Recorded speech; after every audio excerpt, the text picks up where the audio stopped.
continuación, Conóceme.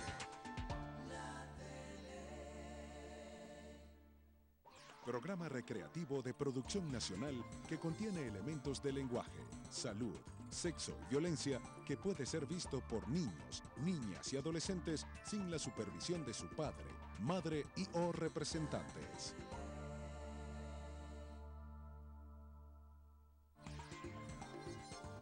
La teletelevisión no se hace responsable por los comentarios, opiniones, conceptos, entre otros, que realicen los terceros que participan en el siguiente programa.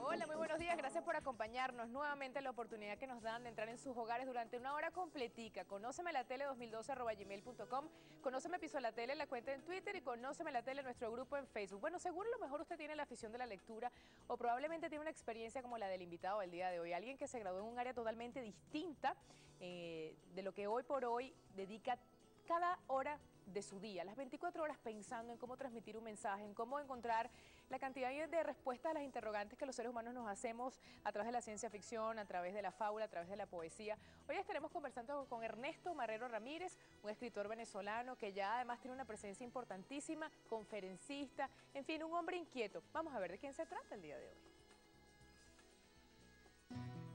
Hoy en Conóceme nos acompañará el emprendedor y escritor venezolano Ernesto Marrero, quien nuevamente regresa al mundo de la literatura para sorprendernos mediante su sensibilidad, profundidad y sencillez. Este novelista es reconocido en el mundo literario por su serie El pececito que quería ser humano, la cual generó una segunda parte. Además, es reconocido por dedicar sus escritos a la conciencia y transformación social. Hoy nos trae su más reciente novela titulada El futuro nos alerta. Conozcamos un poco más de Ernesto Marrero y qué nos depara el futuro. Wow, ¿qué nos depara el futuro? No, esa es la gran pregunta. Bienvenido, Ernesto, a Conóceme. Gracias, Marian, gusto por haberme invitado al programa, muy contento de estar aquí compartiendo contigo el día de hoy. Más bien, yo estoy muy contenta porque hace poco te escuché en un programa de radio, en el de Eva Gutiérrez, y algo me dijo, wow, Ernesto, hay que tener en el programa y lo que son las conexiones, porque luego mi productor dijo, pues vamos a tener a Ernesto Marrero, así que es muy grato saber que vamos a estar conversando durante una hora, y El futuro de las alertas, digamos, es la obra más reciente tuya, pero pues hay toda una historia recorrida de la inquietud de Ernesto que comienza además en tu adolescencia. Entiendo que ya a los 17 años empieza por allí, ¿no? Donde a lo mejor los otros chicos contemporáneos contigo estaban pensando en otras cosas, fiestas, novias, en fin, tú estabas adentrándote en lo que la lectura le permite al ser humano, ¿no? Empezar a cuestionarse lo que le rodea.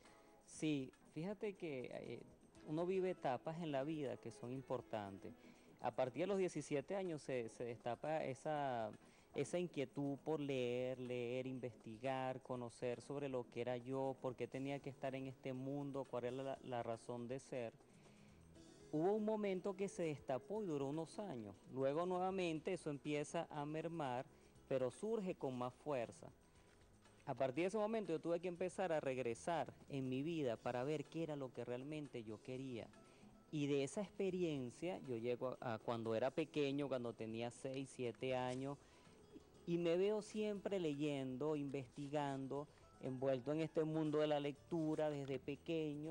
Recuerdo que en mi casa los libros apenas los traía mi papá o algún hermano mío, yo salía corriendo a ver qué era, y aquella emoción cuando veía ese libro que me llenaba, y de ahí me empecé a dar cuenta que yo quería era escritor. Yo quería escribir, los libros eran mi vida y son mi vida. Yo digo que en mi casa yo tengo una biblioteca con casa.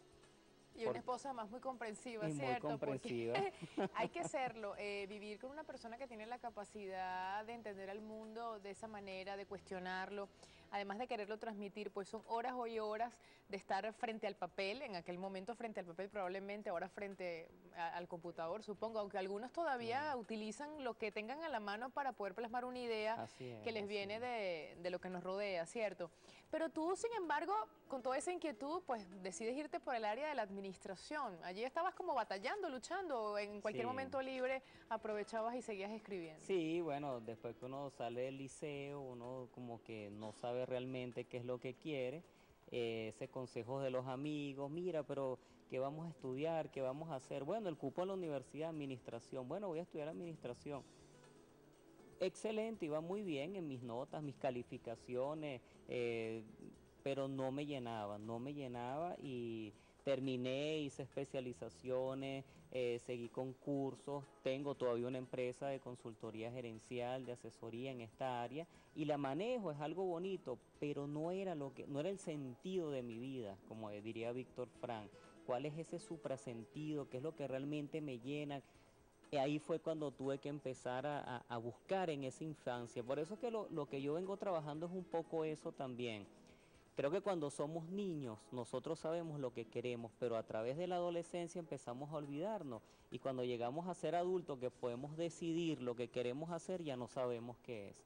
Y recomiendo un poco esa película de Bruce Willis, es el encuentro conmigo mismo, cuando él se consigue con aquel gordito tan gracioso y una persona exitosa dentro del mundo de la bolsa, del comercio, pero él se sentía bien, pero había algo dentro del que no era. Y cuando estaba ese niño, él se molestaba, decía, no, pero tú querías ser aviador, yo quiero ser aviador cuando sea grande, yo no quiero ser como tú, yo no soy... Ese conflicto está dentro de nosotros. Pero es una sociedad que nos fuerza de repente a madurar rápidamente, a decirnos que nuestro valor está pues allí puesto básicamente en las obtenciones materiales y entonces vamos abandonando, matando, callando ese niño interno. Además que nadie quiere ser señalado como el inmaduro, ¿no? Pareciera que el inmaduro no tiene conexión con sus emociones, todo lo contrario, aquella bella persona sensible, soñadora, pero no tiene cabida en el mundo real. Y parte de tu literatura tiene justamente que ver con eso, ¿no? Hay muchas, yo me tomé además el atrevimiento de investigar sobre ti, como debe ser, y por ejemplo, hay una en el año 1996 que marca la pauta, ¿no? En lo que es tu vida, que además estuvo concursando, lo ganaste un concurso con esto, ¿cierto? Sí, claro, claro. Cuéntanos de esa obra en particular, porque además es un momento histórico, en el año 96 estamos hablando de muchos años atrás, uno va evolucionando en el camino, ¿no? Sí, ese Cantos de Amor y Reflexión, bueno, realmente con Mónica, quien es mi esposa, recuerdo que aquella oportunidad me dice, mira, hay un concurso de poesía para que te metas y vamos, pues yo estaba escribiendo poesía, estaba inspirado en ese momento. Le digo, no, a mí no me gustan los concursos y de hecho no me gustan, pero la insistencia de ella, bueno, me llevó, de hecho entré en la última semana, ya acabándose el concurso, concursé por ese día y gané. Después pasó la semana, gané la semana y después hubo el concurso, los que clasificaron la semana y gané el mes de la poesía. Bueno, eso me llevó a mí a un estímulo de decir, bueno, ya que creo que sé escribir poesía porque gané este concurso, por lo menos a las personas les gusta, es el momento de hacer un libro. Ahí fue cuando comencé con mi primera publicación, que fue una publicación bien sencilla de poemas, creo que solamente eran 20 poemas. Y de amor. 20 poemas, me faltó la canción Desesperada. Se pasó la canción Desesperada, ciertamente, ¿no? Pero en ese momento quizás la inspiración era pues esta pareja que tenías, alguna u otra experiencia que a lo mejor tuviste en lo personal, vienes de una familia consolidada, formada, sencilla, trabajadora, ¿no? Tú decías ese niño que se encuentra en esta película y el niño que generalmente todos tenemos, quizás todos tenemos un niño herido, un niño que a lo mejor en un momento determinado se le vio frustrado su mundo, algunos por supuesto de manera más fuerte y significativa, pero todos quizás anhelamos el pasado diciendo, ay, yo cuando era muchacho quería hacer tal o cual cosa, o yo recuerdo que me sucedió tal o cual cosa, a lo mejor los padres ni se acuerdan de eso, ¿no? Y tú se lo sacas en la adolescencia, etapa difícil, etapa dura, ¿cierto? Sí, fíjate que el inconsciente de nosotros siempre está acumulando nuestros complejos, como decía Carl Jung. Esa acumulación de complejos son los que nos van movilizando y van creando lo que somos nosotros en cuanto a estructura, alrededor de aquel arquetipo central que decía Jung, ese self es el que nos moviliza y nos va orientando hacia lo que realmente vamos a hacer. pero tenemos que llegar a esa esencia, lo que somos nosotros. Así tengamos, como tú dices, ese niño herido, ese niño que está ahí escondido, que a veces llora, que a veces sufre, como en la película, no llega a ser lo que realmente él quiere ser, pero tenemos una vida para hacerlo, aunque los orientales dicen que la vida pasa más rápido que un parpadeo del ojo de Dios. Tenemos que nosotros aprovechar cada minuto y cada tiempo de nuestra vida en realizarnos, no en aparentar hacia los demás. Como tú estabas mencionando ahorita, vivimos en una sociedad que a veces es un poco cruel, es muy exigente y nos exige momentos en nuestras vidas que a veces no estamos preparados para eso, no hemos madurado lo suficiente. Ni siquiera hemos palpado quiénes somos nosotros para afrontarnos a este mundo. Te quemas en el proceso de una manera, ¿verdad?, lacerante. Vamos a ir al corte comercial, Ernesto. Al regreso vamos a seguir hablando sobre además de lo que fue este entrenamiento, digamos, esta manera donde tú también empezaste a conocer el yoga, porque has sido inquieto en todo esto, justamente para, bueno, si alguien tiene que decirle a los demás o orientarlo o tratar de decirle, yo creo que este es el camino, sin duda tiene que cultivarse y adentrarse, ¿no?, para poder dar respuestas. Ya venimos con mucho más de Ernesto Marrero el día de hoy.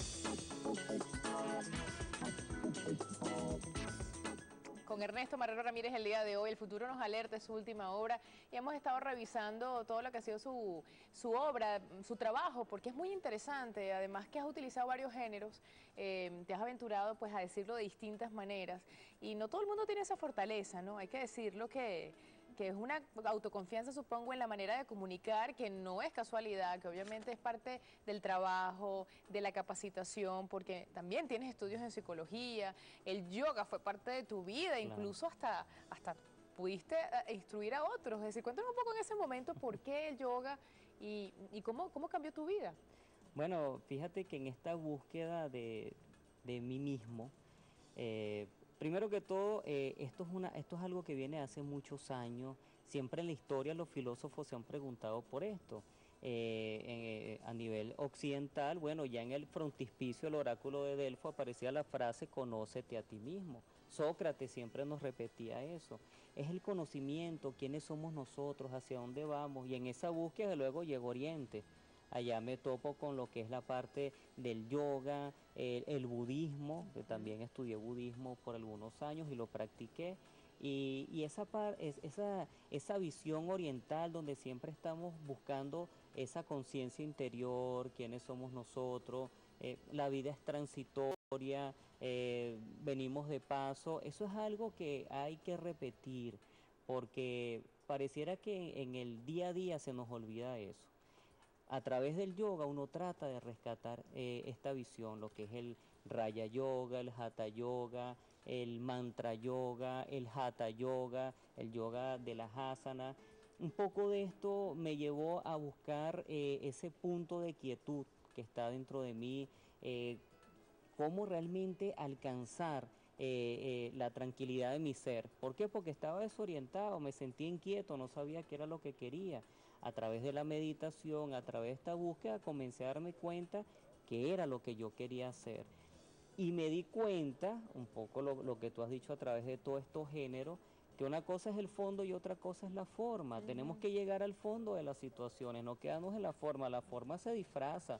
Nosotros tenemos máscaras, esas máscaras nos muestran personalidades externas, pero ¿quiénes somos nosotros internamente?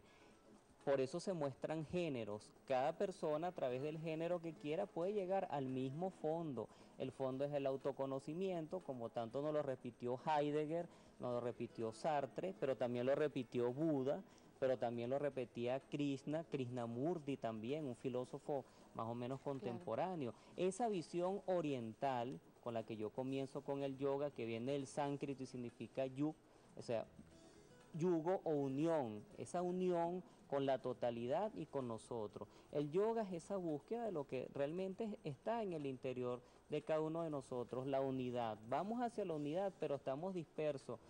Krishnamurti decía que nuestra mente está fragmentada, vivimos en estanco. somos un poquito de esto, un poquito de aquello, yo tengo un rol en mi casa, un rol en el trabajo, un rol cuando estoy con mis amigos, pero realmente somos los mismos. Lo que pasa es que nos cuesta llegar a la unidad y estamos divididos, estamos fragmentados. O sea, hay un discurso todo encontrado en nosotros mismos, ¿no? Y por ende una insatisfacción. Pero de verdad se puede llegar a saber quién es uno. Muchas personas se preguntarán, bueno, pero yo soy yo, dicen. Y algunos lo traducen en que soy honesto, yo soy franco. Por ejemplo, yo soy yo porque yo le digo a la gente las cosas como son. Porque yo no me callo nada. Porque yo hago lo que me da la gana, en fin, ¿no? Ese tipo de ideas que te hacen creer que tú estás siendo verdaderamente libre. De verdad, ¿dónde está para Ernesto el verdadero síntoma, la verdadera sensación, el verdadero estado que te dice, te estás conociendo? Porque me imagino que en la medida de mi... Tú dices que somos finitos, obviamente, porque existe la muerte, tienes planteamientos muy interesantes con respecto a la vida y la muerte, pero para aquellos que creen en la vida eterna, ¿no? Y que el alma sigue, pues la gente nunca se termina de conocer en totalidad, pero sé fiel a él. O sea, es un tema de fidelidad, es un tema de escuchar lo que quiero, de mis propias necesidades. ¿Qué es el autoconocimiento? Fíjate que me hiciste varios planteamientos a la vez. Me hablaste algo que es importante, que es la libertad. Y me comentaste sobre esas personas que a veces dicen, bueno, yo hago lo que quiera porque yo soy libre. Bueno, Krishnamurti nuevamente, este filósofo que nació en la India, pero terminó viviendo en Estados Unidos, era un filósofo contemporáneo, moderno. Krishnamurti decía algo que yo lo repito mucho, decía, ser libre no es hacer simplemente lo que se quiere, sino entender todo factor de dependencia. En los factores de dependencia es que vamos a encontrar la libertad, no simplemente haciendo lo que yo quiero. Eso es para que tú más o menos, ese punto me parece que es crucial, porque confundimos a veces libertad con libertinaje y resulta que la libertad se consigue hacia adentro, no hacia afuera. No es aparentando lo que yo quiero hacer, sino haciendo lo que siento internamente. Entonces es un proceso interior. Llegamos a tu pregunta final, que es el autoconocimiento. Es la esencia que nos lleva a la autotrascendencia y nos lleva a la autorrealización. En ese proceso de autorrealizarme, yo voy colocándome metas en la vida, constante, y constantemente me voy conociendo. El conocimiento no es de un día para otro, el conocimiento es progresivo, la vida se presenta en un devenir de cambios constantes, y constantemente nos vamos redescubriendo.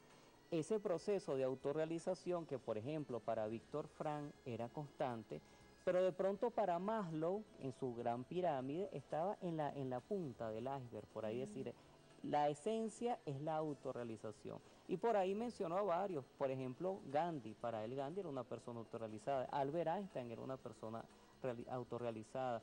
Un poco de eso lo manejo yo en el libro Cuando tenga tiempo empiezo, y en el libro Y ahora por dónde empiezo. Muestro esos matices, esos personajes que lograron trascenderse y trascender su era, trascender su época, porque buscaron esa lucha hacia adentro, no hacia lo que pensaban que son los demás. En esto ya se me ocurrió un término que lo llamé rol de manada. A veces estamos en una manada y vamos corriendo como los borregos, ¿no? Y vamos todos, y nadie sabe a dónde va. Pero yo quiero ser como aquel, y yo no, pero yo quiero ir de primero. Ay, yo voy de primero, quítese. No, o yo me quedo rezagado, me voy. Pero ¿a dónde vas? Me acuerdo que en una meditación, y hace muchos años estábamos en una meditación activa de budismo, ¿no? Caminando, era una meditación caminando, y en uno de esos una persona iba caminando rápido, y la instructora se para y se ríe y le dice, pero espérate, ¿pero a dónde crees tú que vas a ir caminando así? Pero el sentido de lo que ella le dice, ¿a dónde vas tú en la vida? ¿Cuál es el apuro? ¿Para dónde tú vas? Fíjate, una experiencia... O sea, que las cosas deben tomarse con calma, ¿verdad? Fíjate, no tan apurado, además. Esto es interesante. Yo tengo un amigo que viaja mucho por el mundo. En una oportunidad él fue al Tíbet y siempre lo pongo de ejemplo, muy querido y muy apreciado por mí. Y me dice, mira Ernesto, cuando yo llegué a aquel monasterio donde se respiraba ese ambiente milenario de hace tantos años, antiquísimo, y yo veo que alrededor, a los lados, había unos ancianos.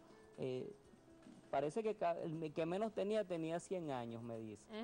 Pero lo interesante de eso es que se estaban riendo, todos se estaban riendo. Entonces le preguntamos al traductor, le dice, mire, ¿y por qué se están riendo estos señores? Ah, porque se están esperando a morir, están esperando la muerte. Y él me dice, oye, pero qué locos, ¿cómo tú crees que una persona puede ser así? Yo le digo, bueno, pero es que ellos van a pensar lo mismo de ti, qué loco eres tú acumulando bienes, acaparando tantas cosas, y al final ellos te van a esperar en la misma fila, ahí mismo te van a estar esperando, la diferencia es que no creo que tú te vayas riendo como ellos. Así es, ¿no? Lo que son los paradigmas y la cultura, ¿no? La que uno tiene tan de apego. Vamos a ir al corte, Ernesto, y al regreso vamos a seguir revisando lo que son tus planteamientos que son tan interesantes y realmente pues creo que es de gran utilidad, no solamente para todo el equipo y te agradezco mucho que estés acá, sino también para la audiencia, ¿no? Ya venimos. Gracias.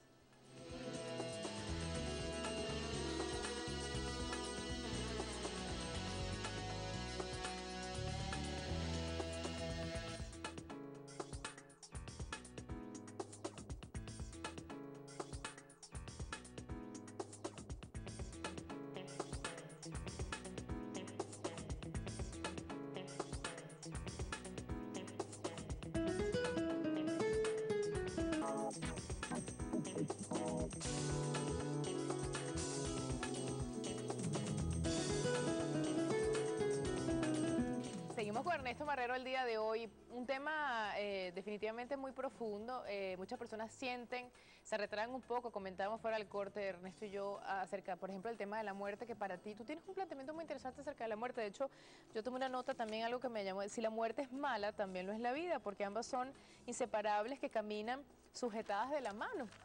Así es. ¿Qué quisiste decir con eso? Para aquellos que la muerte les es un tema tan temido, ¿no? Sí, porque nuestra sociedad genera tabú ante la muerte. Para nosotros la muerte es un tabú.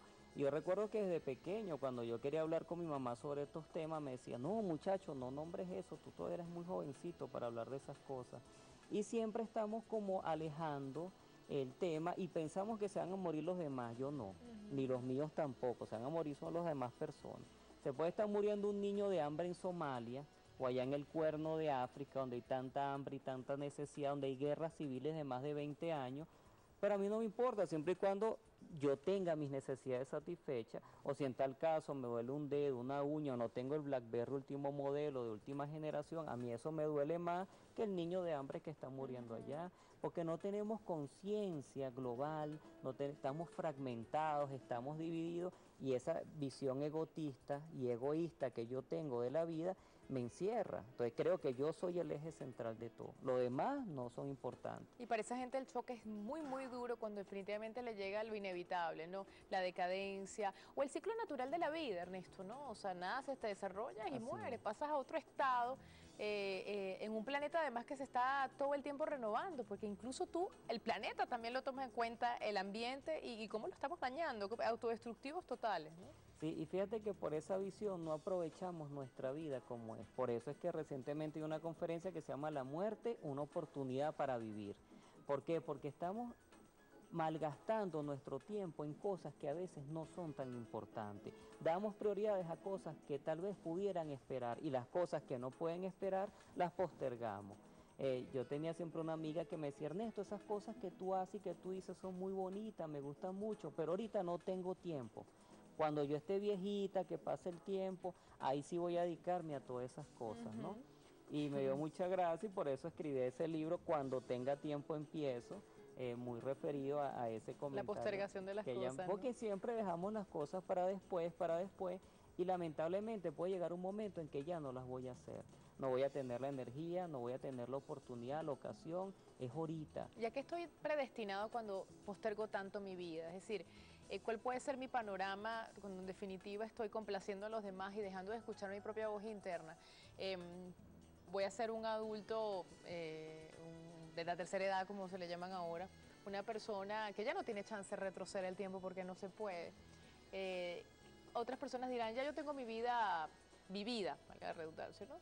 Y siempre es bueno empezar, es decir, el tiempo es un estado mental, el tiempo no existe. O sea, los años son los años, es un conteo a partir del día que nací, pero eso no determina mi actitud, mi capacidad, mi pasión por la vida, mi ímpetu, ¿no?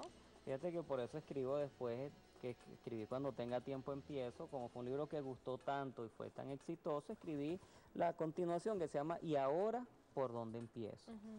Y parte de lo que tú dices, ¿por dónde voy a comenzar? Digo, bueno, está bien, ahora voy a buscar el tiempo, pero ¿por dónde empiezo? Llegó un momento de mi vida que me adormecí tanto, que llegué en ese estado de letargo constantemente en el día a día, en la rutina, adormecido, haciendo lo que hacen los demás por los demás, que cuando yo voy a comenzar y decido ya no sé por dónde voy a empezar.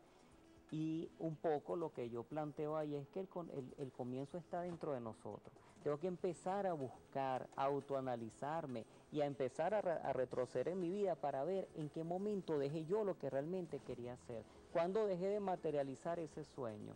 Cuándo dejé de empezar a hacer lo que realmente yo quería hacer. Y siempre esos sueños están asociados, te pregunto, porque son las ideas generalizadas, tratando de ser un poco el eco de las personas que no ven. La gente a veces centra sus sueños en lo que decimos, obsesiones materiales. Bueno, es que mi sueño es tener una casa grande, mi sueño es tener dinero, mi sueño es viajar, y cuando lo consigue todavía no están felices. Sí. Es más, quieren siempre más y más y más. ¿Cuál sería el llamado interno que tú consideras que es el más urgente para que una persona tenga el punto de quiebre? Fíjate que yo pienso que normalmente caemos en lo que es, nos quedamos atrapados en el deseo. Arthur Schopenhauer decía que nos quedamos entre lo que es el deseo y el hastío. Deseamos algo, después que tenemos cumplimos ese deseo, nos hastiamos, nos aburrimos de eso y nos replanteamos otro deseo nuevo, volvemos otra vez al hastío y si no lo tenemos, sufrimos. Llegamos entonces al sufrimiento, al dolor. Hay algo que se llama vacío existencial, decía Víctor Frank en su escuela de logoterapéutica. Ahí es donde empezamos nosotros a buscar el sentido de la vida. Eso que tú dices, cuando realmente yo busco ese punto que me va a hacer crecer, ese punto de apoyo interior que me va a hacer lanzarme hacia lo que realmente me puedo plantear como esquema de vida, está en el sentido. ¿Qué es lo que realmente me genera mi sentido en la vida? Primero llegó al vacío existencial, eso es importante, el vacío existencial, o como decía Kierkegaard, esa angustia existencial, ¿sí? Esa angustia existencial me va a llevar en un momento a ver realmente qué es lo que yo quiero, el tocar fondo. Son momentos límites que nos presenta la vida. Una cosa es el vacío existencial, no necesariamente el vacío existencial se va a presentar cuando yo toco fondo. El tocar fondo son los momentos límites. Ahí entraría un filósofo y pensador que se llama Karl Jasper. Karl Jasper decía que en las situaciones límites, cuando nosotros llegamos a esas situaciones de enfermedad o situaciones de sufrimiento profundo, es cuando realmente vamos a relanzarnos en la vida, vamos a aprender y vamos a crecer. Volviendo al esquema de Schopenhauer, este filósofo alemán, Arthur Schopenhauer, decía que los momentos de sufrimiento es que nosotros realmente estamos creciendo, porque él dice que el tiempo se ralentiza, el tiempo se hace lento, y en esa introspección, cuando estamos analizando lo que nos pasa, por qué nos pasa, vienen los cambios. Un ejemplo de esto es San Francisco de Asís. San Francisco de Asís llevaba una vida libertina, su padre tenía mucho dinero, era una persona que tenía un telar y él vivía desde esta vida con los amigos, las fiestas, pero él quería irse a la batalla, a la guerra, estas cosas. Tengo una idea bien interesante de San Francisco de Asís. Pero ¿qué pasa? Cuando él se enferma, él queda en un calabozo preso con pulmonía. Ahí es donde yo pienso que San Francisco empieza a cambiar el matiz o ese horizonte que tenía su vida. Y él se empieza a dar cuenta que él venía a ser un guerrero, pero no era un guerrero de la vida material, sino un guerrero de la vida espiritual. Así es. En ese momento de cambio es cuando nosotros empezamos a autotrascendernos, a cambiar y encontrar en lo que es el verdadero sentido, el sentido que le encontró Mozart, que puede haber encontrado Beethoven, que puede haber encontrado el Mahatma Gandhi. Gandhi era un abogado famoso que llevaba una vida, por así decir, bueno... normal, sí. Pero llamo famoso porque había realizado buenos estudios, estaba muy formado y podía tener una proyección bien interesante. Pero cuando él comienza a ver los atropellos que hay en la India con las personas, con sus congéneres, con sus familiares, él decide cambiar, dar un vuelco a la vida, es cuando él le consigue el sentido. Y además algunas personas dirían, bueno, pero es que ellos estaban dotados de algo especial, ellos estaban regalados por vida. Bueno, en teoría todos estamos con regalo de vida, ¿no? Y todos podemos hacer lo que sencillamente nos planteemos. Vamos a ir al corte comercial, la regreso, mucho más de Ernesto Marrero el día de hoy.